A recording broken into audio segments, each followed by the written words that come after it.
Antonio, Alex Caceres, we step across the cage from him. And make sure to check it out July 20th. And I have to ask you, how did you feel about the last fight? I know it was a frustrating loss to Pena. However, I mean, he's been on a roll. So what do you feel will be different this time around? Anything that you learned from that fight? Well, this time I'll be fighting the true featherweight. He's definitely a lightweight fighter. He looked good at lightweight, so that's all good for me. He went out there and finished with Matt Wyman, impressive fashion. He dominated that fight. So, he didn't do me like that. He really didn't do any damage.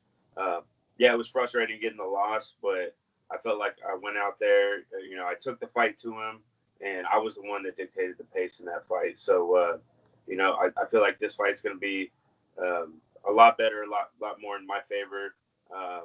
My opponent doesn't have quite the size advantage, so I'll be able to go out there and implement my will. And also, you said Alex Caceres was someone you want for years. Talk about that. Getting the opportunity to fight a guy that you had targeted originally before you were in UFC. Yeah, it's just a good matchup for me. He's real flashy. He likes to move around. Yeah, he's not very dangerous, and I'm a finisher. I like to go out there and try to finish guys, and he's been finished multiple times in his career. He's entertaining, but what's also entertaining is when you go out there and beat the crap out of somebody, and that's what I plan to do. And also, you're fighting close to hometown in San Antonio, Texas. So, far away, I expect you have friends and family there to support you and talk about, being at this big card and how much you want to be a part of it. Yeah, anytime the UFC is in Texas, I want to be a part of it. If it was in Dallas, I would have a huge crowd, but I'll still have a pretty good following out there.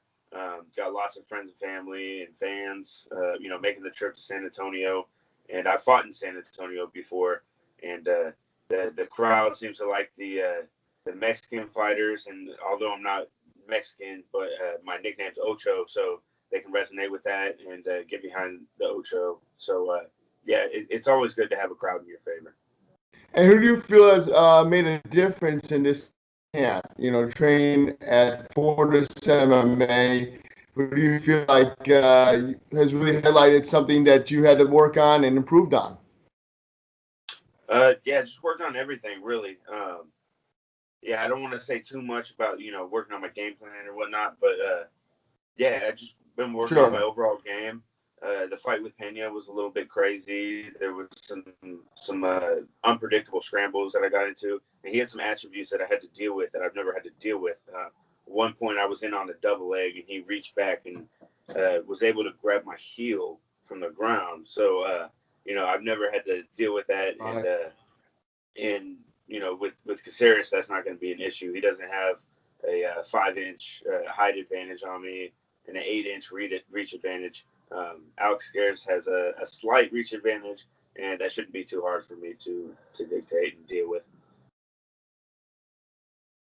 For sure. And also, who has the best barbecue in Texas, and do you plan on celebrating the win somewhere close by? Hands down, Hutch's Barbecue has the best barbecue in Texas. Not just because they sponsor me, but I refuse to eat anywhere else. I've had Dickey's before. I've had Heart Aid. I've had all these other, highly touted barbecues. And Hutchins Barbecue is hands down the best. It's absolutely amazing. And the day after my fight, as soon as I get back to Texas, I've been holding off on Hutchins for the past month and a half. One, to cut weight, and two, just the discipline. Okay. And when I get done fighting, that's where I'm going straight to Hutchins and get me some barbecue. So you're planning on maxing it out for sure. Oh, no doubt. No okay. When it comes to fight night, of course, how do you plan on bringing the crowd at the AT&T Center to their feet? What can we expect from your fight? Violence. It's going to be violent from the start to the finish. The fight's not going to go to the distance. I'm going to get a finish, and it's going to be violent. Well, Steven, I appreciate you taking time to be on the Fight Report. Everybody check it out. July 20th in Texas. Stephen Ocho Peterson takes on Alex Caceres. It's going to be a great night of fights, and we can't wait for it. And best of luck to you, and hopefully, get the chance to talk to you on the show again. And, hopefully you get that. Anyone you'd like to thank, go ahead as well. Yeah, I want to thank my sponsors, Solid Saunas, Hutchins Barbecue, Urban 8 Food Court, Knuckle Up Tattoo, and my teammates at Fortis MMA and Coach Saif Saud, just for being behind me and helping me prepare for this fight. Well, I appreciate the time, Steven. And again, best of luck. We'll be watching you out there in San Antonio, July 20th. Hey, thanks, Sean. Thanks for having me on, man. Take it easy. No problem. Anytime. Take care. Bye. All right, brother.